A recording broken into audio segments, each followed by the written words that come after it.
How's Jen? Really? It's good? Fun? No, it's really not, but I'm blessed to be alive. Well, that's a good attitude to have. That really is, because it could be a lot worse. You could always be 6 feet under, right? Right. Your lawyer is asking me to set you a bond, but I'm really concerned. This case is very old, and you've been out literally, she's been on the lam for 10 years, Dave? Well, the warrant was on November 9, 2015 for this one, Judge. But the surrender for the judgment roll was on, well, actually, the enrollment date was February 16th, but the surrender notice to file was April 2020. So I don't know what kind of efforts they went, but the actual forfeiture date was in 2015. Do you know, do they really want, are they going to I come? mean, like with the other ones, I can only confirm the initial teletype confirming that the warrant is valid and they do still want her. We've tried to reach out to, I'm sorry, Mr. Kim has tried to reach out to the demanding jurisdiction to see how serious of a case is it? Are they really going to come back? But he's been unable to reach anyone. And I mean, it's only been, 30, 45 minutes. So your lawyer's asking me to set you a bond. Because of the nature of the case, the type of case it is, and because of the age of the case, you're asking for. Your Honor, the state's asking for $10,000 because it is a possession of controlled substance with intent for oxycodone, and the fact that it's been in forfeiture status since 2015. This isn't one where it's a to-be warrant. It's one where she appeared in front of a judge, stated she would return, and then she didn't do that. Here's a classic bond negotiation moment. $10,000 versus $2,500. The lawyer is pushing for leniency, citing college and side jobs, but the state's position? Serious. This is where you see the tension between compassion and enforcement collide. Ever wonder how judges weigh these factors? $1,500, Judge. My client has expressed to me that she is a college student. She has expressed to me that she only works for, because she's in school, Uber and DoorDash. She has expressed to me that she has an attorney that is working because she doesn't want this behind her. She can't have this when she graduates in May, if I'm not mistaken. I have explained to her the ramifications if this court was to give her the bond, that she has to that attorney either has to get her a date set there, or she has to go turn herself in within the 14 days. She does not have any other criminal history or connection or contacts with police that were dismissed or otherwise, except for this one case from 2015. The thing is that I have to set your bond sufficiently high so that you understand that we mean business. I'm not going to play this game with you again. If I set you a bond, it's only going to be one time. I won't do it again. You need to understand that there are serious consequences with the actions that you take now. I'm going to set you a bond. I'll set your bond at $5,000. And if and when you make bond, we give you 2 weeks from the date of your release to go turn yourself in to that jurisdiction where you're wanted from. Mr. Kim, where is it? It's in Mississippi, Harrison County. Go. So you have to go turn yourself in. If you fail to do that, I will revoke this bond. I'm going to set it at 0. I will issue a nationwide warrant for your arrest. Obviously, I mean, you can't run forever, right? We're going to get you again. And this time I will physically hold you until Louisiana comes and gets you. Do you understand? This isn't just paperwork. Failure to comply means a nationwide warrant. This is a perfect example of how courts leverage procedural rules to ensure compliance across state lines. Okay. I do, Your Honor. Okay. So just knowing that he has made the bond for $5,000, is that something that you or your family is able to post? Because if not, 5,000 cash? it's $5,000. Oh no, I have a deaf baby. I'm a single parent. My husband died 3.5 years ago. I'm on a fixed income. That's why I do DoorDash, and that's why I do Uber on the side, just to help, So I said that to say that the waiver, if he sets the bond, then the waiver goes away. They don't come and get you. You don't get to have the bond and wait for them at the same time and see which one happens first. So if you're not going to be able to pay the money, then you can, the option is to leave the waiver that you have in place that you signed on, I think 2/27, and then let them see if they're going to come get you or not. But your time, you don't lose the time that you've already been in custody. So when you buy, I'm confused, when you behind. What did she waive? Right off that, 227? So you have 1, 2, 3, 4, 5, 6 days credit. We give them 14 days to come get you. If they don't come get you within the 14 days, we release you. They file a dismissal, I sign it, and then they let you go. If that happens, the warrant will always remain active. And that warrant will always remain active until you physically go back or somehow go back to Louisiana and take care of it. That said, if you want to make this bond, you have to withdraw that waiver that you have, and then you lose those 6 days. So if you withdraw it and you don't make the bond, you lose all that time, and you basically it's told until you re-waive or you make that bond. I only say this because of the age of the case and the fact that I didn't know she had counsel in Mississippi.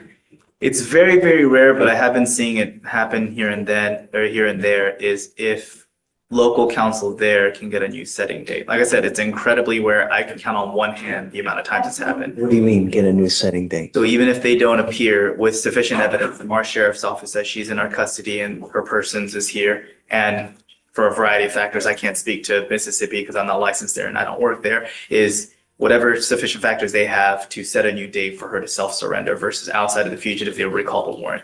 So like I said, it's incredibly, incredibly rare, but only because of the age of the warrant and the fact that she has counsel there. But we don't know that. Well, but I'm saying if the information for that counsel can be sent to. I mean, I'm not going to give you a PR bond. This case is 10 years old. This is a teachable moment about skin in the game. The judge isn't messing around. The bond isn't just a fee, it's a commitment. Watching this, you can almost feel the weight of 10 years of unresolved legal issues pressing down.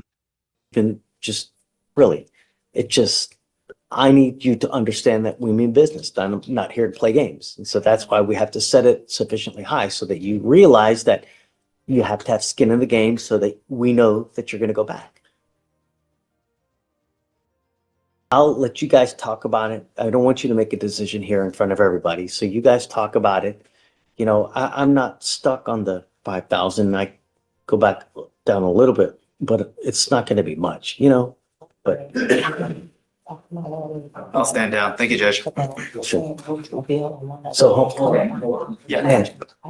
So Yes, sir. I'll let you guys go talk. Okay, I sir. want you to say something here that you might invariably regret because it's in front of everyone, you know? Okay, please. Thank you, Judge. Thank you, I'll Judge. go down some, you know, but a reasonable amount. I'm sorry. All right. Mr. Leumba, you are charged with 2 counts of driving while intoxicated. You've worked out an agreement. They're going to dismiss one in exchange for your plea on the other one. Pleading on 089. This one is, they're all both 08.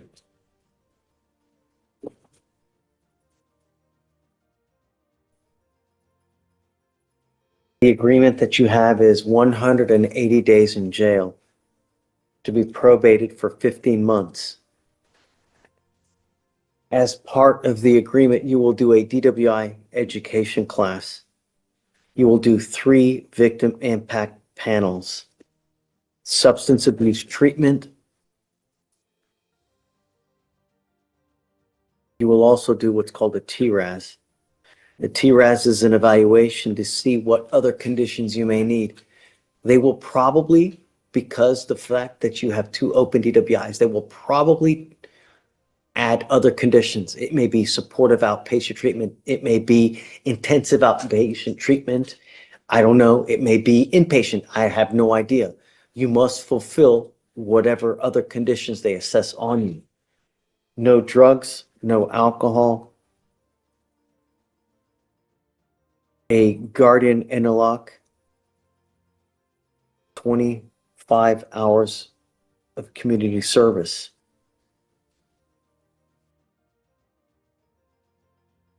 Is this how you understand the agreement? Yes, sir. You need to understand that one of these will go on your record. The other one is going to be dismissed. But because of the fact that you have at least one of these going on your record, officers will always see this forever. It doesn't matter where you are, whether you're here, whether you're in Maryland, whether you're Alaska. And if you get pulled over, an officer, first thing they do is they run your license. They're going to see DWI, DWI. Important for viewers, any DWI conviction sticks on your record forever. Officers will see it anywhere in the U.S. This is why probation compliance isn't optional. A single lapse can spiral into more serious consequences. If they come up to your car and they smell alcohol on you, what do you think they're going to do? Pull me out Not just pull you out. and breathalyze. And what? Arrest me. Probably. I don't know for sure. But chances are they're going to see DWI. DWI, if they come up to you, they smell alcohol, it's probably not going to go well for you. So if I were you, even if you've had a sip of alcohol, don't get into a car because you're playing Russian roulette with your life. Do you understand? Yes, Judge. You're giving up the right to a trial, right to compel witnesses, protection to be hazardous, confront and cross-examine your accusers. If you're not a citizen, there are possible immigration consequences. You can be deported, excluded from the country, denied naturalization under federal law. You give up the right to appeal. So once you accept this agreement, you are done with this forever. You can never change this. Do you understand? This is what you want to do. How do you plead to the offense of driving while intoxicated? Guilty or not guilty? Guilty. I'm going to find you guilty. I will send it to the agreement. I'm not going to suspend your license because you're taking the probation today. I don't know what DPS is going to do. They may suspend it, they may not. So do you know if his license is eligible now? So, Your Honor, it looks like he has a New Hampshire license, driver's license, but it does appear to be eligible out of New Hampshire. Which one? New Hampshire. Anyway, so if your license is not valid at this point, you are not allowed to drive. You need to get permission from us. You're going to be signing an affidavit with us today promising us you're not going to drive. Do you understand? Yes. You said it was? It is eligible. It is. Oh, it is It eligible. is, yes, Your Honor, it's eligible. It's an eligible New Hampshire driver's license. Okay, as long as you have a valid license and you have liability insurance. So you must have car insurance. If you don't have car insurance, you're not allowed to drive. Do you understand?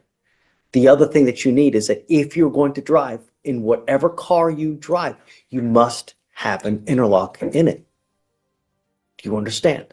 Yes, Judge. So if I find that you don't have an interlock, it goes in lockout because you failed to pay for it. I'm going to issue a warrant for your arrest.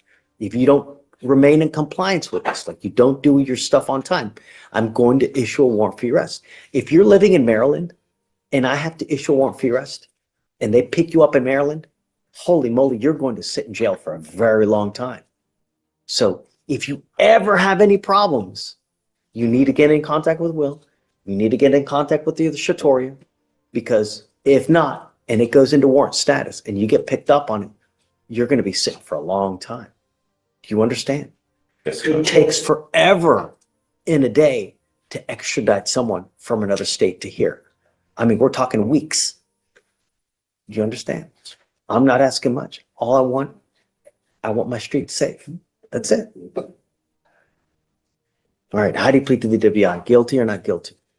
Guilty. I'm going to find you guilty. Like I said, I'll follow the agreement. Your other case will be dismissed. Good luck to you, sir. Thank you. Are you working now? What are you doing with yourself? I found about a main Okay. and yeah, You're working currently. yeah. Okay. It's never about the money. I could give a rat's ass about the money. I don't care about the money. I'm going to waive all your fees. Okay. I don't care about the money. But what I care about is public safety. I'm now taking off around probably, $6,000 in fines and fees off you now, Mr. Leumba. Thank you, sir. But if you pick up another DWI, if I see you pick up another DWI, from now on, you're facing not only a minimum of 30 days in jail, but a second DWI, it's a $6,000 surcharge. Get a clue. It's not hard. And here we see judicial discretion in action. The judge waives $6,000 in fees, not because the defendant is lucky, but because public safety outweighs money. You can literally see justice balancing fairness and deterrence. Thank you. Thank you. We are done. You are Miss Smith, Yes, sir. and you're charged with possession of marijuana. You're facing up to 6 months in jail and or a $2,000 fine. We're going to do probable cause. You have the right to remain silent. Anything you say can and will be used against you. You have the right to have an attorney present if you cannot afford one. One will be appointed to you, ma'am. Okay. On February 1st, 2025, officers initiated a traffic stop on a blue Nissan Altima with an obscured license plate at the 13,000 block of Kirklandale Road in Harris County, Texas. The officer made contact with the driver and observed an odor of marijuana coming from the vehicle. The officer identified the driver and ran the ID and found that the defendant had an outstanding warrant out of Bell County and was taken into custody. The defendant stated that there was probably marijuana in the vehicle, but it was not her vehicle. The officer performed a probable cause search of the vehicle due to the odor of marijuana and found 0.275 ounces of a green leafy substance that the officer recognized from training and experience to be marijuana. It was found in the center console of the vehicle. What was she taken in for, do you know? Her warrant So she out had a of warrant. Bell County, I can run it and see what the offense is. And then also if you can run her license plate. Yes, Your Honor. She does not have a driver's license. Okay. Ms. Smith, I'm going to find that there's sufficient probable cause to go forward with the case. I'm ordering you now as a condition of your bond not to drive any vehicle whatsoever. You are not allowed to drive unless you have a valid Texas driver license and liability insurance in your name. These are part of your bond conditions. If I find that you violate these conditions, I will revoke your bond, put you in jail. No more PR bonds. Do you understand? Yes, sir. Judge, I'm not seeing any active cases. What I am seeing is that she was on probation out of Bell County for possession of marijuana. So it might be a probation violation. Ms. Smith, do you have the ability to hire a lawyer? No. Okay, I'll have you fill out an application. We'll see whether you qualify for an appointed lawyer. If you do, I'll provide you a lawyer today. Do not pick up any new cases. Above all else, do not drive. I don't care what's going on in your life. You cannot justify getting in a car and driving for any reason. Do you understand? Yes, sir. Okay, Deputy Miranda's going to give you an application. I'll have you fill up, I'll have you sign a receipt with Victoria, and then we'll have you take your signature. Ms. Hill, you were charged with driving while intoxicated. You're facing up to 6 months in jail and or a $2,000 fine. You guys have worked out an agreement where they're offering you 180 days in jail to be probated for 12 months. As part of this agreement, for you to successfully complete this, you must do a DWI education class, 3 victim impact panels. You must also do a TRAZ, which is an evaluation to see if you need other conditions. If they assess other conditions, you must fulfill those as well. No drugs, no alcohol, no breath test refusal, meaning if you're pulled over in a car, an officer asks you to submit a breath test, you must do it. If you don't, you're in violation of this probation.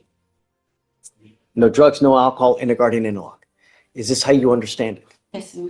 You give up a lot of rights by entering into this agreement. You give up the right to a trial, right to compel witnesses to testify on behalf, confront and cross-examine your accusers. If you're not a citizen, there are possible immigration consequences. You can be deported, excluded from the country, denied naturalization. You give up the right to appeal. Once you accept this, this is a contract that we're entering into. You either complete it successfully. If you don't, I will issue a warrant for your arrest. You're looking at 180 days in jail. Do you understand? Yes, sir. You must do stuff on time. The other thing you need to understand is this DWI will go on your record. From now on, you're facing a minimum of 30 days in jail for any new cases that you pick up. The other thing is this, is if you get pulled over, I don't care if it's today, tomorrow, 5 years, 10 years, officers will see that you have a prior DWI. If you smell like alcohol, it's probably not going to go well for you. So I would never, even if whatever you're doing, even have a sip of wine, I wouldn't get into a car. It's a huge risk. Do you understand? How do you plead to the offense of driving while intoxicated now? I'm going to find you guilty. I will follow the agreement, send you to it. What do you do for a living, man? Judge, if I may, before we get to that, regarding the interlock, she does not have a car. She has not been driving. She's been operating under a no driving affidavit. I asked her today if she's going to get a car. I think she's still scared to get behind the wheel of the car. Chief said that we can talk about that condition here today. Okay, so you need to understand that if you're not going to drive, then, I mean, obviously we're not going to put an interlock if you're not going to drive, but you must have a portable device. You have to understand, though, is that we send orders to DPS in Austin so that every officer in the state knows that if you get pulled over, you're driving a car, you're supposed to have an interlock. If you don't, they're going to arrest you on the spot. So when you say that you're not going to drive, I really, really hope you're not driving, because if you do, it's just not going to go well for you. Do you understand? Yes, sir. You will be signing an affidavit with us today promising us you're not going to drive while you're on this probation. If you do eventually get a car and you want to, you can. I'm not going to suspend your license today. So I don't know about the ALR hearing, but if you have a license, The only restriction you have is you must have an interlock. So if you want to, you let us know, let your probation officer know, you get the interlock, and then you're free to drive. But don't drive until you get permission. Yes, You sir. understand? So what do you do for a living? I do work with customer service for health insurance. The reason I'm asking you this, ma'am, is that there is a $3,000 surcharge that is normally tacked on to DWIs. It's huge business in the state. Anytime you pick up a DWI, it costs you a lot of money. We all make mistakes, but if you continue to, well, you endanger other people's lives. It gets so much worse. What I'm trying to tell you is I'm gonna waive the $3,000 fee that normally would apply to you. You pick up another DWI though, it's a $6,000 fee.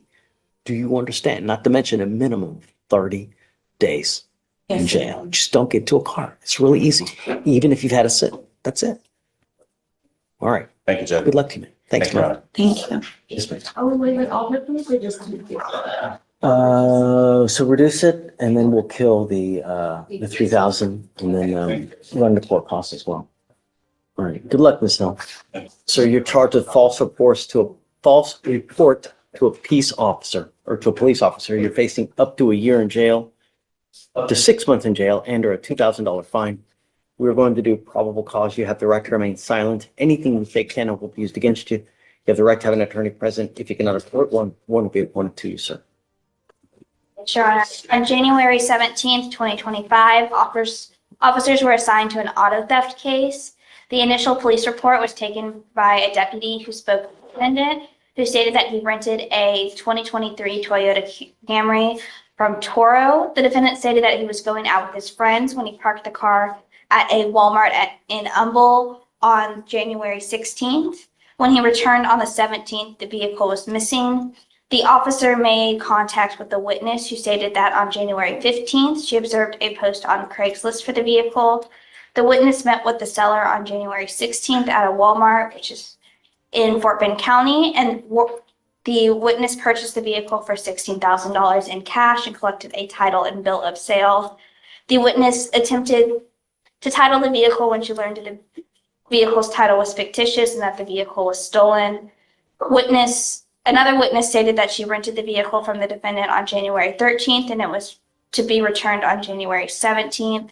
That witness stated that the vehicle was equipped with a GPS and tracking device. The officer observed the defendant's car was never near the Humble area on January 16th, but it said it was in Southwest Houston, near the Richmond and Rosenberg area. The officer contacted the defendant again and asked where he parked his car so that he could look at the surveillance footage at the Walmart location.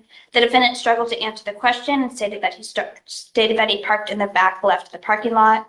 The officer then attempted to contact the defendant again to come in and provide a statement, but the defendant did not answer or return any of the officer's phone calls. So you said he reported the car stolen? Wrapping up, the judge reinforces strict bond conditions. No contact with witnesses, no weapons, and compliance at all costs. This is a textbook example of preventative measures in modern courtrooms, keeping the community safe while still allowing due process. Yes, Your Honor. On January, find the the date. 16th, right? I think you said? He said that the vehicle was stolen on the 17th. 17th. So did he try to negotiate a sale as well? Let's see who the seller is. So let me ask you this. She Yes, Your Honor. purchased the car for how much? And did she give- $6,000? And did she give that amount of money to? Yes, in cash, Judge. Did she get the money back? I haven't been able to speak with her yet, because it's out of Fort Bend, so it's So, okay, so that transaction happened in a different county? Fort Bend, yes. Okay, so that's wouldn't concern us here. Yes. Right, okay. All right, Mr. Burus, I'm going to find that there's probable cause to go forward with your case. I'm ordering you now as a condition of your bond not to have any contact with the complaining witness in this case. Do you understand? If I find that you do, then I'm going to revoke your bond, put you in jail. I will do everything in my power to protect this county at all costs. Do you understand, sir? Yes, sir. I'm also ordering you as a condition of your bond not to be in possession of any weapons as well. Can you run his license to see if he has a valid Texas driver license, please? Yes, Your Honor. It is eligible, Your Honor. I'd like you guys to please, if you don't mind, do a rip, Yes, Your see if Honor. there's any restitution that's available in this case. Okay, I want to make sure that every party is made whole in this one way or the other. Okay, please. Mr. Burris, do you have the ability to hire a lawyer? No. Are you working these days? Yes. What do you do for, what I'll do is I'll have you fill out an application. I'll see whether you qualify for an appointed lawyer. First, I'll have you go to Victoria, sign a reset. After that, I'll have you take your seat at the jury box. So we'll get your bond conditions. Do not leave until you sign our bond conditions. Do you understand? Yes, sir. I will protect my county at all costs, Mr. Burris. If I find that you pick up a new case, if I find that you're a danger to my county, I will protect it at all costs. Do you understand? Yes, sir. Okay, come on.